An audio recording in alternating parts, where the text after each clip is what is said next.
May the best brand win with Scott Robertson's Music Biz Marketing Strategies. Now, here's your host, Scott Robertson. Hey, everybody. Happy Friday. You are tuned to May the Best Brand Win on Entertalk Media, the undisputed leader in music biz talk. And I am Scott, your host, and a man who really misses people yelling out Freebird. I never thought I'd miss that, but I miss that. I also miss playing Mustang Sally as many times as I played it in my life. I wouldn't mind playing it again. Hope to be playing it again in a dive bar somewhere real soon. I'd play Mustang Sally to like a group of completely sober real estate agents right now if they would let me. I mean, there's that's where I'm at, honestly. Also, I'm very much missing our producer, Paul B., who is still locked away in federal custody. I'm sorry. I mean, I just got this paper handed to me, self-distancing quarantine type of thing. Yeah. So Paul hopefully will be rejoining us at some point, but for now it's just me. And someday soon, Paul will be back on the show. We're looking forward to that. So who am I? What do I do? And how do you reach me? So I am Scott Robertson. I run a company called Robertson Communications. I help companies win at marketing. I'm a public relations and marketing consultant. Been doing that for a long time. I'm also a certified story brand guide, so I can help create better brand stories, website wireframes, sales copy. Of course, my weapon of choice, public relations. Love it.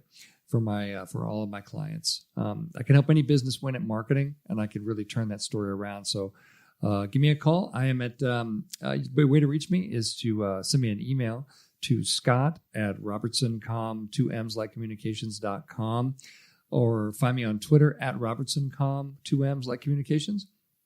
Or you can find me on Facebook, facebook.com/robertsoncom, again, 2M's like communications.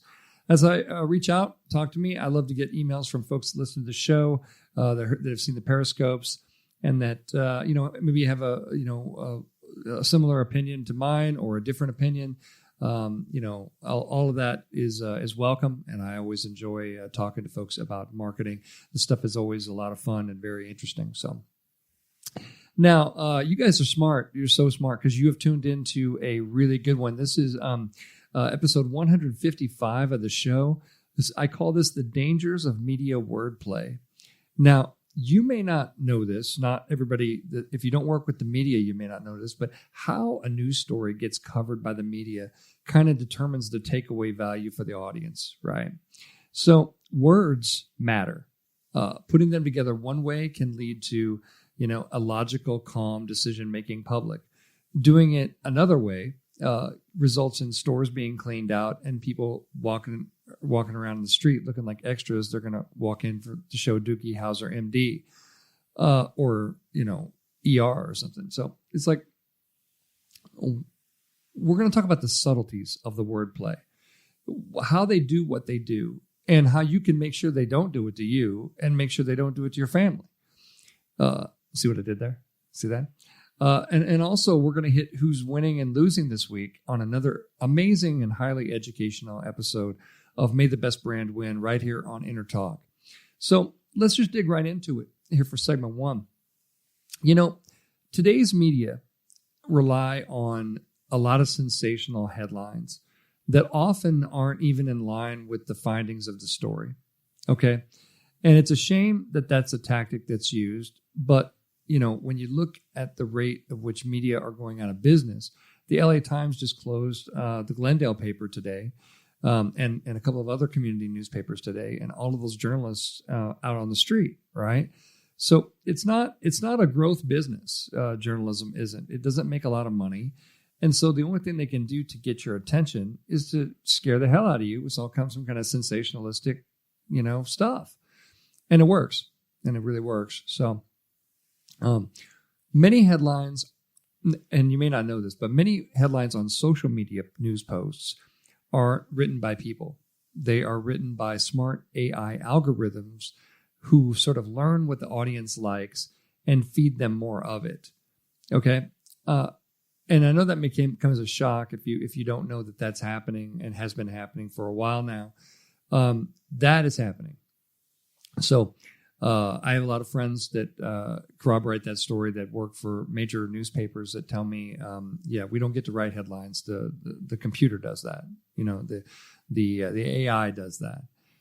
And that's not good, folks, because AI will learn what you like and what triggers you and that kind of stuff. And they will just keep feeding, and then the AI will just keep feeding you more stuff like that. So your perception of the world can become really, really skewed. Your perception of the world can become like, I think every story is, because I like this one story or whatever, every story suddenly is like that. And then you feel there's a push towards the trend of, well, then the world must be like that. But that isn't true, especially on social media. What you have to understand is that that's not a representation of the world. That is a representation of your world. Okay? It's very, very different. It learns what you like. It feeds you more of it. That's why people who are angry and they post a lot of angry things, AI says, well, this person likes to be angry, so I'm going to send them more stuff that makes them angry. You can try it if you want to, but it's really, really smart technology, and it does that. And now that you know that, you might look at your social feed a little bit differently. You might notice that I've had people tell me, they say, yeah, I noticed that, I only get stories about this. I only get stories about that. And I just tell them, I'm like, yeah, the social media algorithms learned what you liked and they fed you more of it. And the more you like it, the more they feed it to you. The more you like it, the more they feed it to you, right? That is how an algorithm works. It's not making a judgment call. It's just a macro. It just follows the computer protocols that need to be there. So make sure you know that. Make sure, I've had some people say that to me too. They say, well, I think the I get all my news from social media and the whole world is this. And I always correct that sentence. I say, no, what you mean is that your world is like this. Your world that you created, the people that you let in, the people that you blocked out, the things that you liked, the things that you favorited, those kind of things. That is your world. Don't you ever forget for a second that it's custom created for you by you. Really important that you know that. It's also keyword based. For like Fox News, for example, Fox News will pull any story that talks about the flag and push it in their social feed, right? And it'll go to all the people that have been angry about stories about the flag in some way or whatever. They have a few. If you watch Fox News social stories that come out, especially from if you're comparing against the master Fox News website and what they push socially, you can kind of see that they push stories about the flag, about religious freedom, about anything that's mentions socialism, anything that mentions Democrats in a negative way, anything that kind of stuff becomes a story. For CNN and like the majority of the mainstream media, man, it's just one word. It's just Trump. Whatever our president does, good, bad, indifferent, they are all over it. And usually 91% has been proven that 91% of the mainstream media coverage of the president is negative all the time. And that's why you see a lot of Democrats that believe the mainstream media, think so differently about the same actions of our president as a lot of people who don't. I'm in PR, so I haven't trusted the media in decades. And so it's like you can't use me as a litmus test. I never believe what the media says because I influence it so regularly. It would scare the living crap out of you if I told you what I was actually able to do. But that's what gets ratings. That's how they play to their base, right? And you are being played to their base, both on the right and the left, just so you know. And so, I thought, but what I realized when I talk to people on social media, particularly about the virus, and usually about something interesting politically, that kind of thing, I do get involved in those conversations on social media. You probably shouldn't, but I do.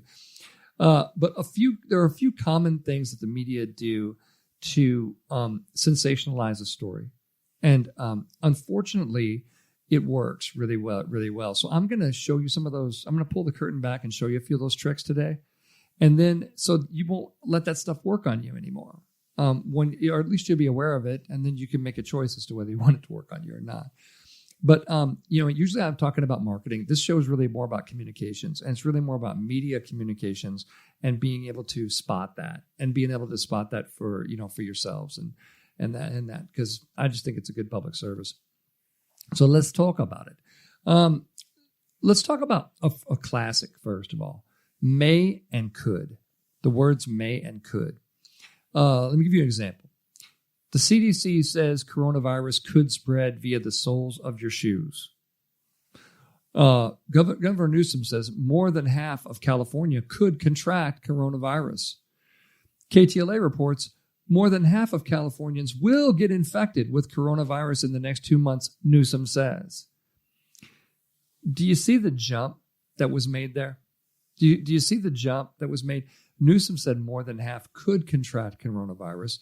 The next news report that you see says more than half will get infected, right? So we've moved from could to will really fast with no change in what the person said. That's just a choice of what you use to cover it, right? Now, you see that, right? You see what they did? You see the trickery? Okay, so here, may and could is like, I always think of I always think of Wayne's World.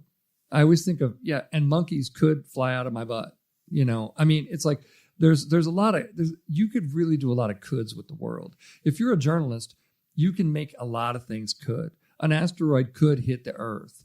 We could find a second Earth, that's filled with humanoid creatures that love to sing Jason Mraz songs. I could you all day long. I could may you all day long. But when you make the jump from could to will, and the media do it really, really, they'll take, the governor of California said very clearly that, half the population of the state could get the virus. Yeah, they could. They and at that stage, they absolutely could. They also could not. That's also, that's the part that they kind of leave out. Why? The reason that people use it is because may and could are fear triggers. We use them in our own minds all the time. We extrapolate situations to our wildest fears. Oh, well, if this happens, then this could happen, and then this could happen, and then this could happen, and this could happen, and this could happen. And we can could ourselves to death, man. We could may ourselves to death if we want to. It works because human beings are easily afraid of things. Our nature to survive and thrive, our survival instinct kicks in, and when we start to get afraid, we start to create a narrative of fear around our own fears, right? I think that's what's happened with this coronavirus. I think that a lot of people just took this to the nth degree when it was only going to be kind of a new strain of flu or a little bit more serious strain of flu, and the facts really kind of play that out. So that's may and could. Be careful of may and could. In the last segment, I'm going to tell you how to defeat these things, by the way. But be careful of may and could. The shocker headline. Are you ready? Here's one. Just a few I pulled this week. LA Rams Brian Allen tests positive for coronavirus. I couldn't smell anything. Right? The little personal narrative is on there, right? And it's a headline designed to pull you into the story. Unfortunately, and it's a device that they have to use. Like I said, journalism's scraping the bottom of the barrel for anybody to pay attention to them. So it's like, and anybody to trust them because of, crap like this, honestly. But, Brian Allen, he's the center for the Rams. He tests positive for coronavirus. I couldn't smell anything. Now, if you read the story, he got the virus 3 weeks ago. He's totally fine. He's back to lifting 300 pounds, on a deadlift. He's back in the gym, and he gave this interview where he talks about I couldn't smell anything while he's getting ready to deadlift 300 pounds behind him. That's pretty healthy, I'm going to say. And but they use this headline to draw you in, to scare you, to use your own fear to drive you into paying attention to their coverage. And I'm going to say that again, just so you know, to use your own fear to drive you to pay attention to their coverage. That's the plan. That is why this is done. Here's another one. The government's small business loan money is gone. Now what? Right? It's designed to make you, if you're a small business owner and you have a loan application in or you're getting ready to make a loan application, it's designed to agitate that fear. Agitate the fear so that you'll be like, oh, crap, I better read this story so I know what to do. all they care about is to get you to read the story. It does leave a wake of, irreparable fear and damage into society. But that's not the consideration or the intent, as we talked about on the episode we did about journalism and sort of the journalist creed and all that. Here's another one. New Jersey governor ignores the Bill of Rights in exclusive interview. Ignores the Bill of Rights. Now we're talking. Look at that. We're ignoring the Bill of Rights now. So that's a shocking headline. Turns out the story isn't about that. The story is about something else completely. It's not about the New Jersey governor and ignoring the Bill of Rights. It's just, they use these things to pull us in. And then when you click on them, more times the algorithms learn that and they feed you more of the same crap, right? So it creates this fear cycle that is difficult to break until you know what's happening to you. And then it's easy to break. Or if you work in public relations, you haven't believed a word of this crap. You guys would laugh out loud, but I'm in a private Facebook group with a bunch of PR and marketing people. And the PR people are the funniest people during a crisis. They're like, yeah, that's crap. Just shooting things down right and left. We have learned that the majority of news coverage is complete and total bullshit. Honest to God. And the reason we know that is because we are partially responsible for putting that stuff out there as a profession. Let's be honest. I mean, the PR profession is built on that. And so, not that we're trying to do it in a disingenuous way, we're trying to do it in a right way, but really, it's important to know that stuff. Here's another one, another shocker headline for you. In New York City, officials just artificially increased their COVID death total by 57%, right?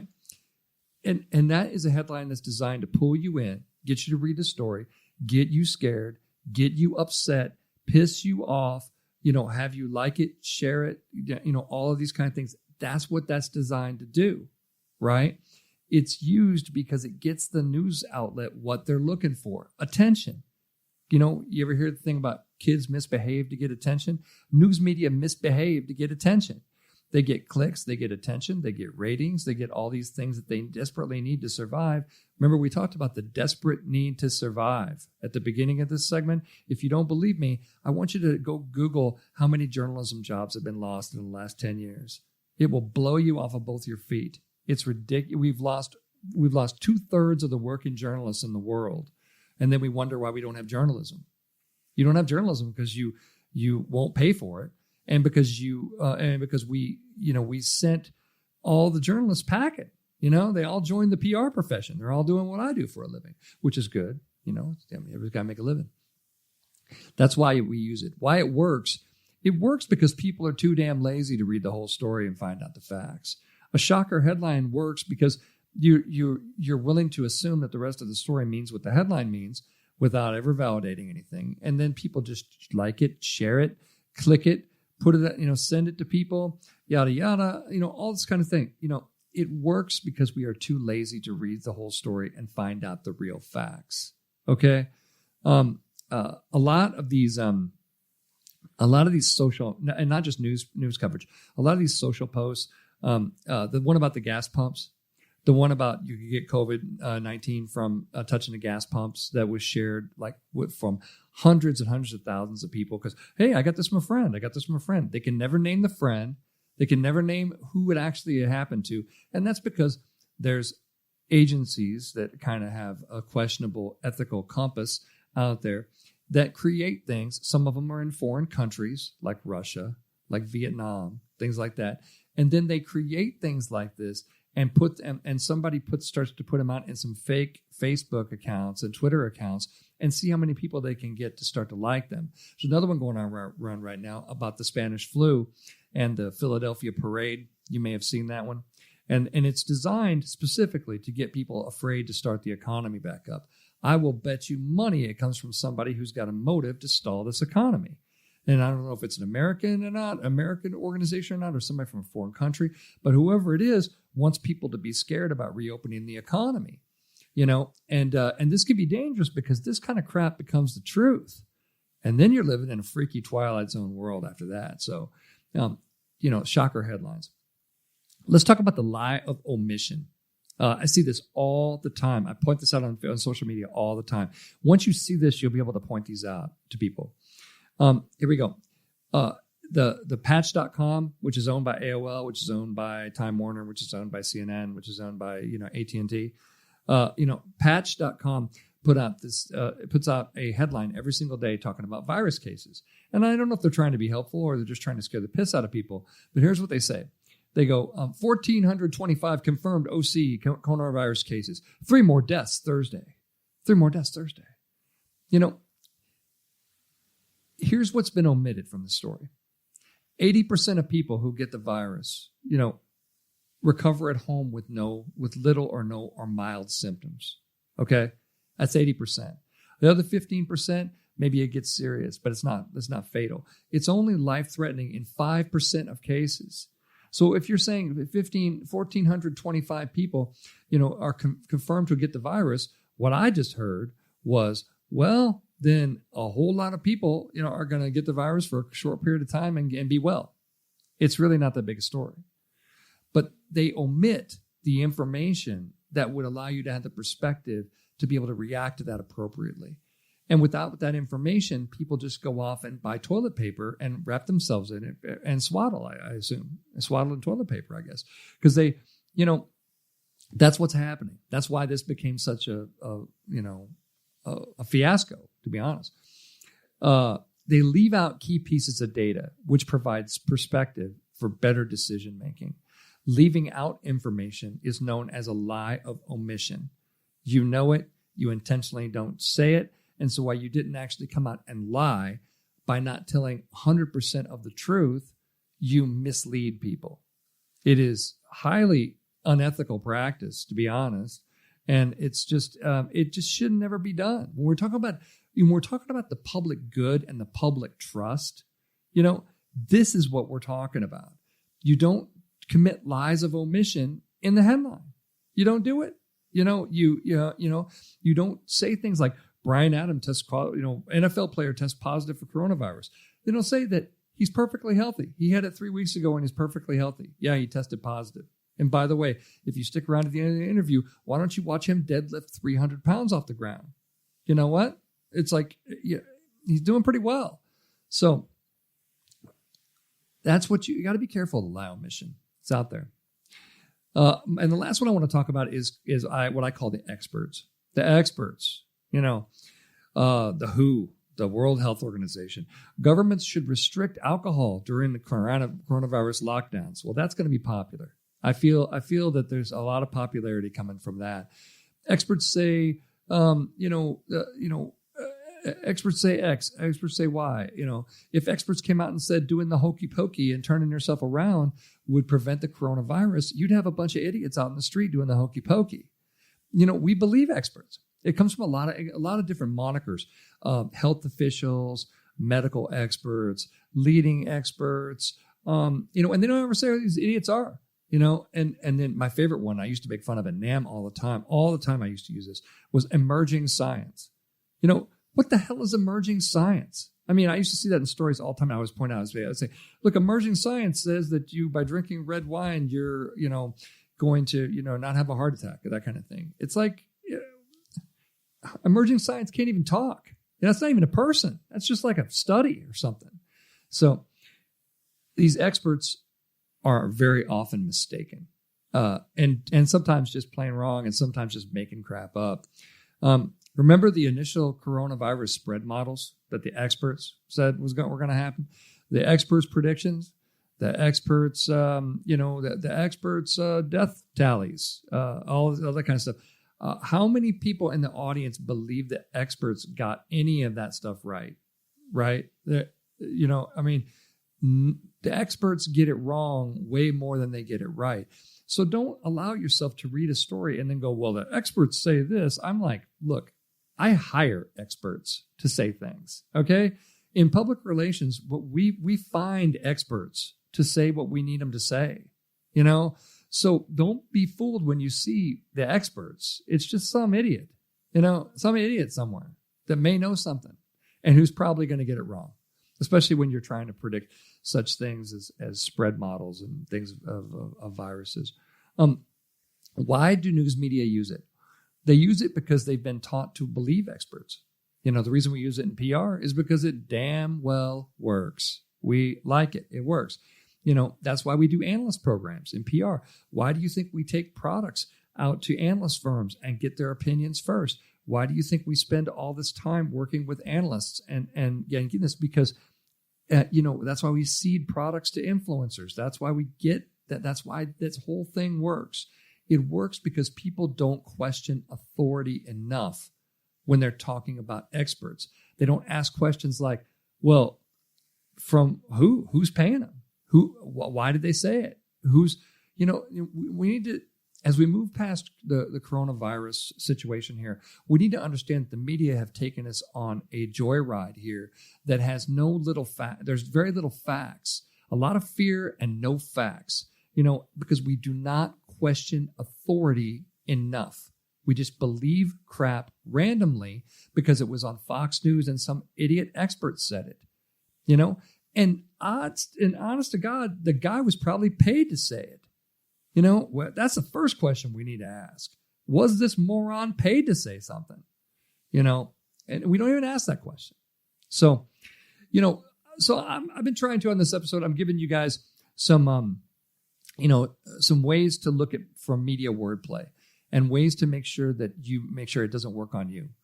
And I'm not advocating any of these practices, by the way, in our marketing profession. I don't think you have to do it. If you do a good job storytelling, you don't have to do, deceitful wordplay like this.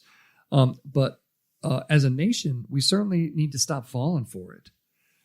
Because when I look at the data for this coronavirus, I see a whole lot of fear and not a lot of anything else. I see a whole lot of smoke and not a lot of fire. And I think that's going to be the story that comes next is that, we shut down our whole economy because we all got scared because we started believing the wrong experts. And we started to, just all get afraid together at the same time. And the media just fed that. And I think that social media had a huge, huge part of it, saying it. So anyway, that's it for segment 1. You guys are tuned to May the Best Brand Win on Entertalk Media, the undisputed leader in music biz talk. Come on back in segment 2, and we're going to talk about who's winning and losing in this crazy week. So come on back. We'll see you in a few.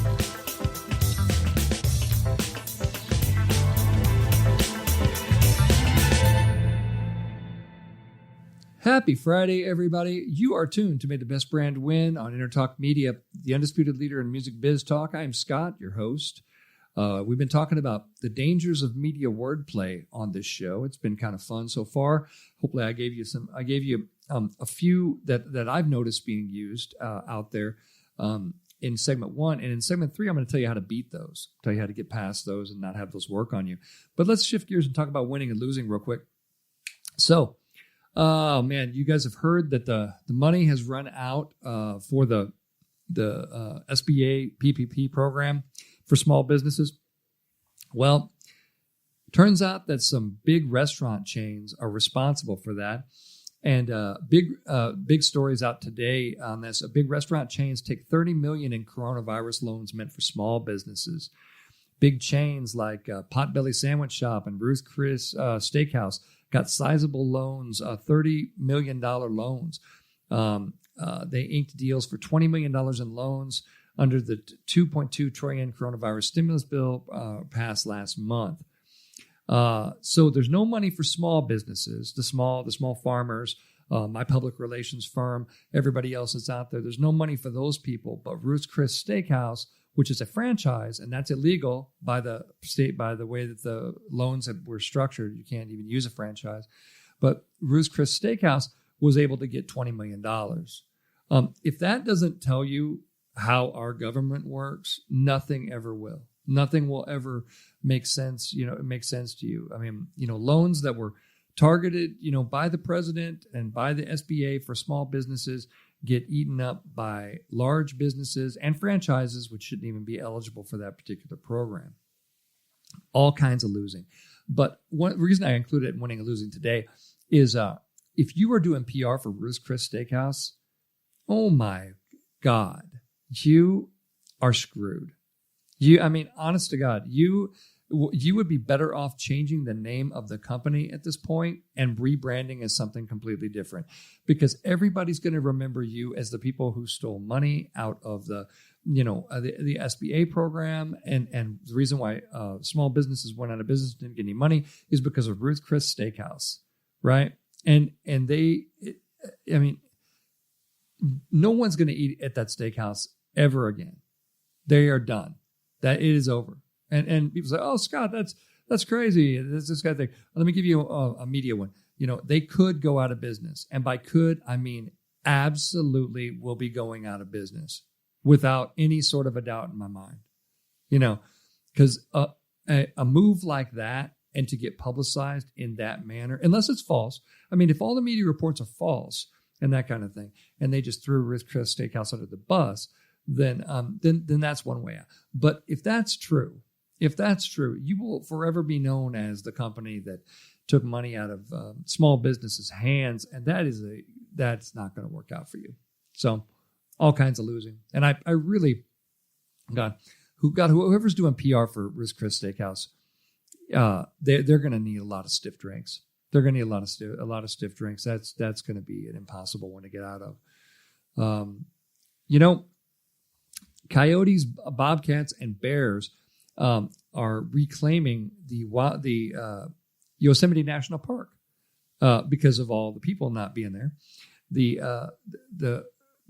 Basically the park is just being sort of overrun with a whole bunch more wildlife. I got to say, I think that's winning. I mean, I got to say, I don't think that, it's their park, I got to say. So, I think that's probably a pretty good thing. But there's a great story on it, by the way, in latimes.com this week. And it says, thanks to the coronavirus, Yosemite National Park is closed, and all this wildlife is like prospering like never before. The air in Los Angeles is clearer than before. So it's like, silver lining for just about everything, right? I mean, our outside world has never been treated better now that we've been forced back in our holes for a little while. So I got to say that's winning. Should we talk about Land O'Lakes? We always talk about new packaging, new branding, that sort of thing. They have a 100-year anniversary coming up. Land O'Lakes does butter and various other products. They're a farmer-owned cooperative, Land O'Lakes Inc. They unveiled some new packaging this week, which featured farmers who are the foundation of the cooperative's membership. And I guess there's two ways to look at this story. I've seen it reported two ways. Talk about media wordplay. I've seen it reported two ways. Basically, they were saying, look, we're going to focus on, we're rebranding, and we're going to focus on farmer owned, and we're going to above the Land O'Lakes. Land O'Lakes famously has kind of the Indian princess sitting there, and it's a very famous logo. It's been there forever, that kind of thing. But now they're going to, like I said, depending on where you read the story, a lot of people, immediately jumped on the fact that they're removing the Native Americans from the packaging. How dare they? And they suck, and that kind of thing. And then there's another narrative that basically says, well, they're celebrating farmers. And I think that the company's narrative is basically they're trying to say, hey, we're celebrating farmers. It's our 100-year anniversary. This is what we're going to try to do on the packaging. The packaging is iconic. There's no doubt about it. In fact, other butter brands at the store, they copy the colors, they copy the look of Land O'Lakes. You've seen it. So, what I would say about it is this: I think even if you do a good job of explaining what you're trying to do, farmer owned and this kind of thing, there's definitely going to be a group there that will still, like their new packaging says, all together better. We're proud to be farmer owned because we share a belief that together we are better. 100 years later, 1,700 dairy farmers strong, we still believe the working side by side makes us and our butter better. Visit landolakes.com. But then there's all these other stories that say that they took the Native American out there and they must hate Native Americans and that sort of thing. I mean, I don't know about that. I think it is a good lesson for all of us that no matter how well you explain something, somebody's always going to be looking for something else in your story. They could be this. They could, maybe they may be this, that kind of thing. But, I think it is, it's probably a good rebrand. I think the biggest danger to me has nothing to do with removing the Native American princess or what have you or anything. The biggest danger is brand equity. When you have something that the rest of the market has tried to copy for so long and tried to be like, and then you move away from it, I think you stand an extraordinarily good chance of everybody not knowing that you are you and thinking that they are you. And if they think they are you, I mean, butter is not a considered purchase, ladies and gentlemen of the jury. If I'm walking through the store, and I'm out of butter, I'm like, okay, I'm out of butter. Am I going to get Land Lakes? I don't know. What's here?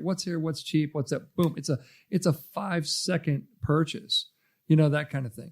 And there could be, some, do I buy Land Lakes butter? I had to go look, to be honest. When I was thinking about that, I was like, we have like Challenge butter or something, but it looks damn straight like Land O'Lakes, I guess. So I think the greatest danger is giving up your brand equity position in the marketplace. I think when you have something that's iconic and you're going to change it, you better have a really good reason for changing it. And you better be sure, it's the Coke Classic, new Coke, branding kind of thing. It's like, are you going to give up all of your market position for whatever this is, this new thing? So I don't know. I think it's, I think I'd probably put it under winning unless they get confused in the marketplace. Oh man. So, buddy of mine sent me this one, but, should we talk about Nancy Pelosi? Nobody's having a worse week than she is.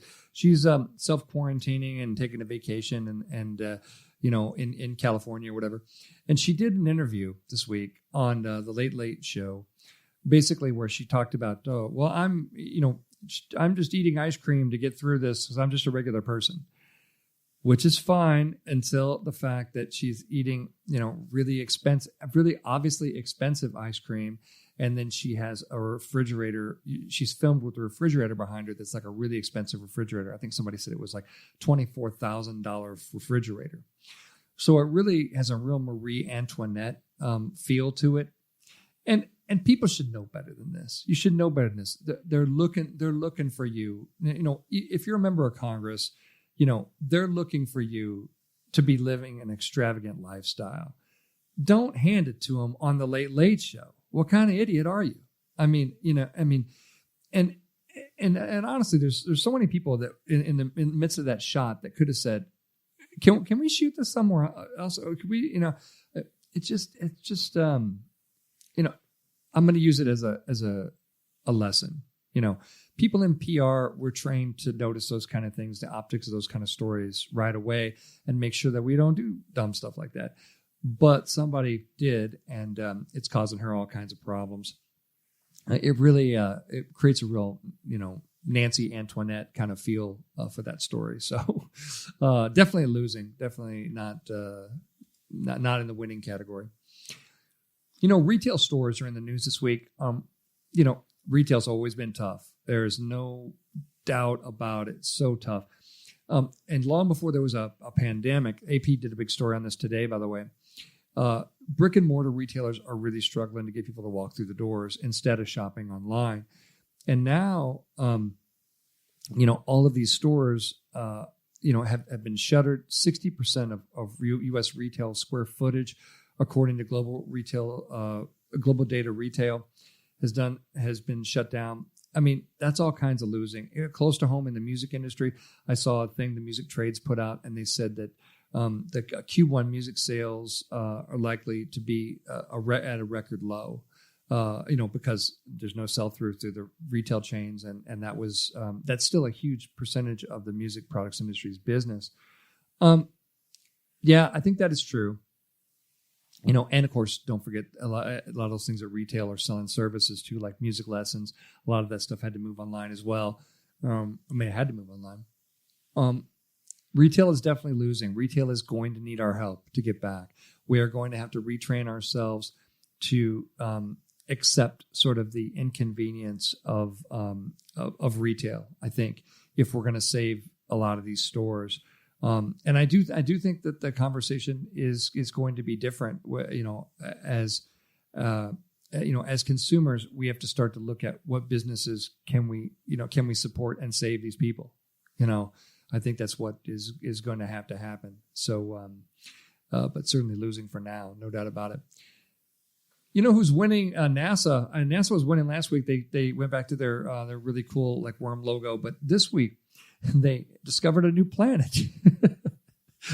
Straight up, they discovered what they are calling an Earth-like exoplanet, lurking out there in deep space. The now retired Kepler Space Telescope discovered this thing. And it's 300 light years from us, which is a long way, right? But it's very similar to Earth in size and estimated temperature out of the thousands of exoplanets discovered by Kepler. So a lot of people are calling this sucker the second Earth. It receives 75% of the amount of light we get from the sun. It has the temperature is the same amount of water, those kind of things. It's in orbit around a red dwarf star. That's not super safe from an astronomical point of view. A red dwarf star sends out flares that blow up planets apart. And so reading the story about it, I encourage you to read all about it. I don't have time to dig into it too much. Just the fact that NASA's still winning. It's in CNET today. AP did a story on it as well. It's also on USA Today. They call it the second Earth, and we're going to say that that's definitely winning. I will also encourage you, Paul B. From the show sent me a video called "Every Coronavirus or Every COVID Commercial is Exactly the Same," and it all has the same like piano, somber piano music, and then a voice comes in and says, "For more than 75 years, blank blank has provided the blank that has allowed the blank to blank blank blank," right? And so, it's really funny. As a marketer, you will laugh your butt off because you realize that all these companies put out ads at the same time. They all have slides and "we're with you" and the somber piano music and this kind of thing. It's really funny. As a marketer, you will enjoy it so much. So go and check out Every COVID Commercial is exactly the same. And that is who's winning and losing this week. So come on back in segment 3. I am going to return to our topic of media wordplay and teach you how to recognize and not be affected by some of this devious media wordplay out there. Come on back. We'll see you in a minute.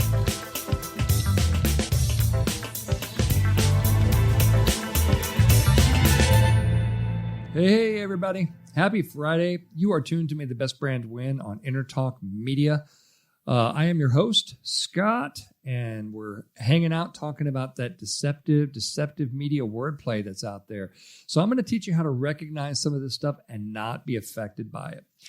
So we'll do a little review from the first segment, and then I'll give you some defense mechanisms that you can start to use. Let's start with may and could. Remember in the first segment, we talked about the media use the words may and could, and then they quickly move to a transition to will, right? So the coronavirus may spread by the soles of your shoes. The coronavirus experts say the may, it could do this, it could do that, it could. And remember, I just gave you an example of Governor Newsom's press conference here in California, where he said more than half of California could contract the virus.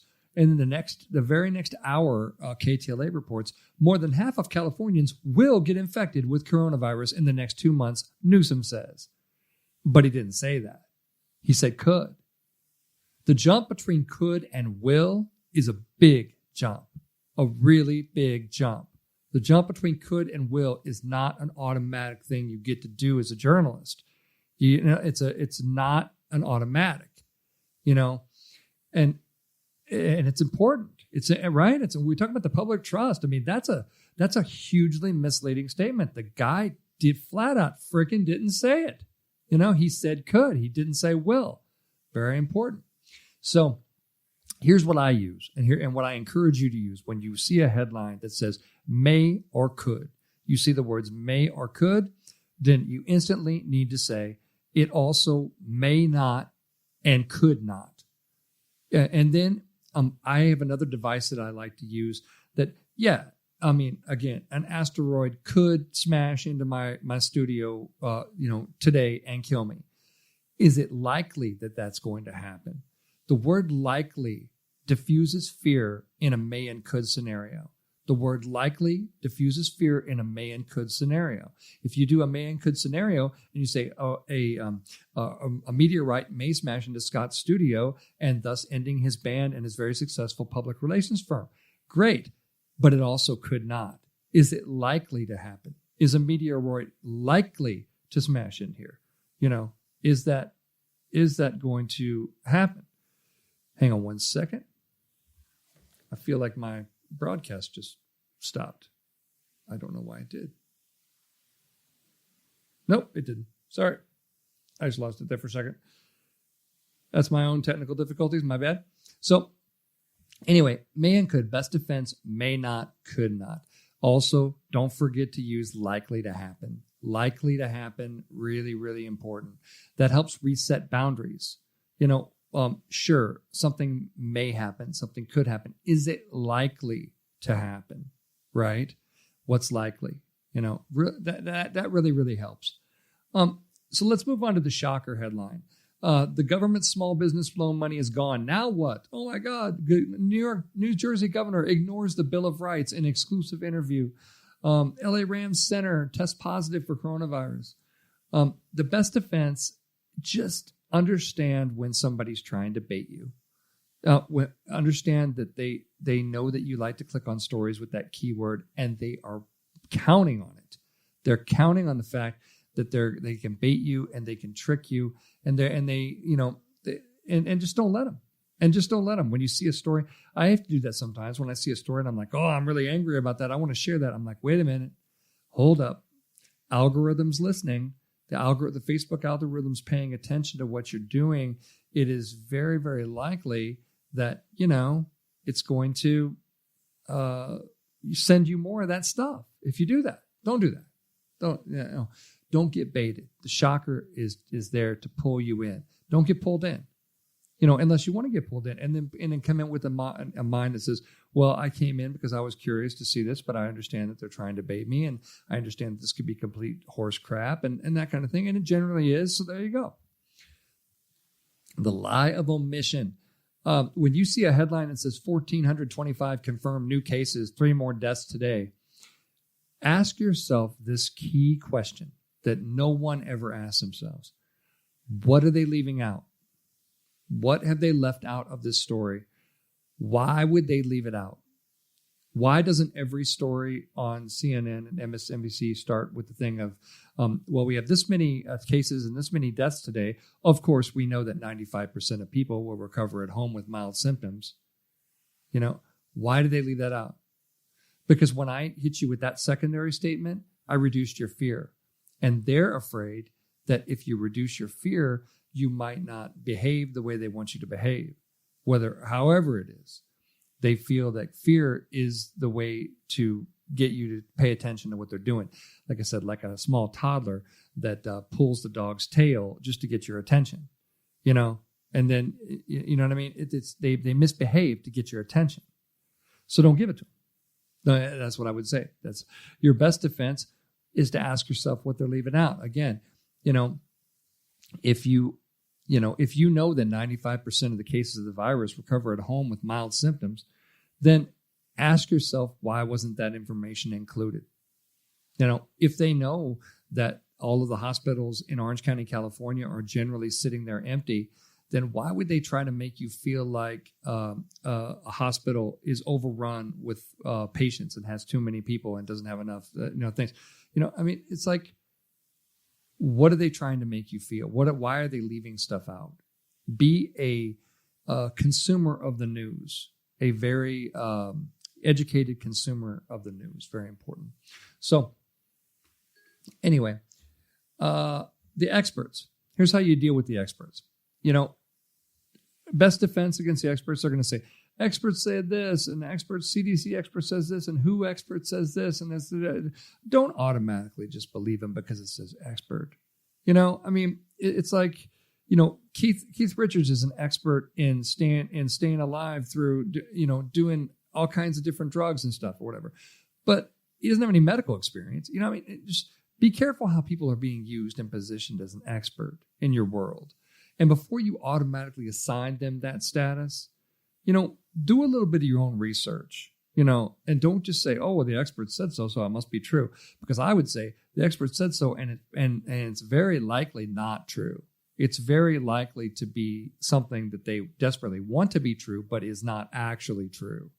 Okay? So, don't automatically believe them.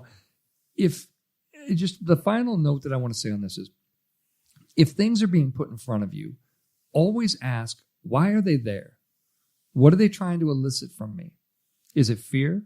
Is it anger? What are they looking to get from me? Are they looking to get attention, shares, likes, clicks? And then make sure that you really, really want to comply with that before you just mindless. I was talking to a guy on Facebook yesterday. He believes that the coronavirus has killed millions of people worldwide. That is not accurate. For the cheap seats, I will say this. It has killed 150,000 people so far worldwide. A tiny fraction of the millions or whatever that this guy thought it had killed. And then he just said, well, it's very serious and it's killed millions and millions of people. And I'm like, the hell it has. That is not accurate. You have to tell people that is not true. That is BS. I have a dashboard that pulls the coronavirus data in from all over the world and populates it. You could have it too. It's completely free. There's a bunch of them out there. Don't just automatically believe what somebody wants you to believe. Trust. But verify and then trust. That kind of thing. Really, really important. For example, just before I started the show, there's that social post going around about the 1917 Spanish flu and how people rushed back into the streets too soon and a lot more people died. Yes, technically that's true. That is definitely true. In 1917, people, during the Spanish flu, pandemic, there was the Philadelphia parade. It did flood the Philadelphia hospitals with cases afterwards. A bunch of people did die. All of that is true. However, what aren't they telling you? Here's a couple of key things that are different.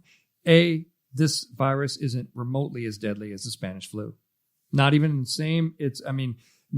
the same conversation as that virus. Okay. So the spread model was completely different. The virus was completely different, but it's being shared. Ask yourself why people are sharing it, why people are asking you to share, because somebody out there wants to stall the economy, the opening up of the economy. That's the only reason. Wants to scare people. Wants to continue to fill people with fear. Fear of an unseen enemy, right? So don't share stuff like that. I tell people on Facebook, I say, don't share it. It's false. It's designed to scare people. Why would you want to intentionally scare people? That's just stupid. Don't be a vehicle for somebody else's maniacal stupidity. It's not okay. The gas pump thing, the same thing. People say, Scott, are you wearing gloves at the gas pump? And, because you could get COVID-19 from the blah, blah, blah, blah. I could get it from a lot of places. But here's the kicker. I wash my hands a lot. I wash them like Jack Nicholson is as good as it gets. So it's like, so I'm not going to get the virus. You know what? There could be somebody here right next to coughing me on it. I'm still not going to friggin' get it because I practice proper hygiene, and if I do get it, it's going to be a flu, it's just, that's how it's going to affect most people is why I say that. My point is these social posts that we're all sharing and scaring the crap out of each other with, they're likely false. They come from a source that's trying to get you to share them for another purpose that's not disclosed in the post. All right? Question that stuff. Question it. I've had 3 people share with me today the stupid Spanish flu one. Every single time I go through there and I say, while that's true, while that's factually true, there's no comparison between these things. It's just designed to scare people. I don't know why people would want to do that, but they do. That's what happens. So what have we learned today? As marketers, we need to know these word tricks. As consumers of news, we need to know these word tricks, but as marketers, we do too. These are being used on us and other people in the world as we try to move forward and do things in the name of protecting the public trust. The public good. I believe in the public good. I believe in the public trust. I believe that public relations can be a force for good in doing that, in doing so. I know there are some other people who practice the things that I do who don't believe that, and who, don't care about the public trust. And they also don't care about invading people's privacy. And they also don't care about, they don't care about a lot of things. People have very different ethical compasses in this world. That still means something to me. It means something to you. We're going to need all the communicators of the world to be the first ones to sound the alarm when others try to use our tools to do bad stuff out there. Hopefully now, by this episode, I've been trying to impart a little knowledge to you so you know a little bit more about what they're doing to you, how they're doing it exactly, and you can fight back. And I encourage you to fight back, because I believe that this pandemic that is basically a media-induced panic attack with very little real data and very little real substance to it. And the only real substance that we have is that 22 million of us are now unemployed, and our businesses are now in danger. And that's a real number. That's a real number that's going to be with us for a long time. So, I just think that if we know how to discern what's being told to us, we're going to be a lot better in deflecting it and not believing it, and maybe not, rummaging the store shelves for too much toilet paper or something. Well, that's it for me, folks. We'll see you next week with another super fun show. Have a good one. Don't believe that media stuff without trust. Verify, trust. See ya. Bye-bye.